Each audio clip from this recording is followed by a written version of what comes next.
একই এলাকার যুবকের হাতে বেঙ্গালুরুতে খুন লালার যুবক। ঘাতকের ঘরবাড়ি জ্বালিয়ে দিল উত্তেজিত জনতা। পরিবারের মুখে অন্ন জোগাতে বেঙ্গালুরু গিয়ে আর বাড়ি ফেরা হল না লালা মোহাম্মদপুর গ্রামের মিসবাহুর রহমান লস্করের।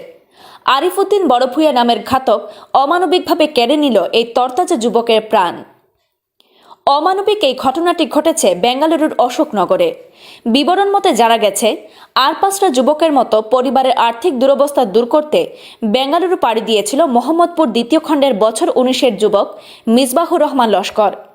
সেখানে একটি বেসরকারি ব্যাংকের সিকিউরিটি গার্ডে কর্মরত ছিল সে। 4 মাস কাজ করার পর গত 31 ডিসেম্বর হঠাৎ সন্ধানহীন হয়ে পড়ে মিসবাহুর। তার মোবাইল ফোন অফ থাকার ফলে চিন্তায় পড়ে যায় তার রুমের সহকর্মীরা।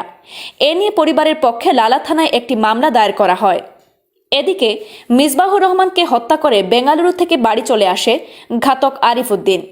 সঙ্গে সে মিসবাহুরের মোবাইল ফোন নিয়ে আসে, কিন্তু ফোন অন করতেই আসল রহস্য বেরিয়ে আসে।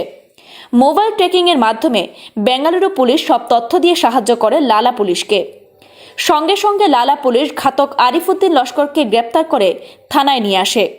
পরে পুলিশের জেরার মুখে আরিফ স্বীকার করে যে সে গলা টিপে মিসবাহুরকে হত্যা করেছে। এই খবর চতুর্দিকে ছড়িয়ে পড়া মাত্রই তীব্র চাঞ্চল্য দেখা দেয় মোহাম্মদপুর গ্রামে। দেখা দেয় উত্তেজনা। ক্ষুব্ধ জনতা রাত 12টার সময় ঘাতক আরিফের বাড়িঘর জ্বালিয়ে দেয়। এদিকে মিসবাহুরের মৃতদেহ উদ্ধারের জন্য লালা পুলিশ আরিফউদ্দিন লস্করকে নিয়ে ইতিমধ্যে বেঙ্গালুরু পাড়ি দিয়েছে।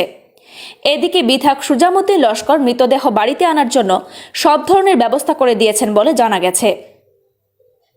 ব্যুরো রিপোর্ট, তরঙ্গ টিভি।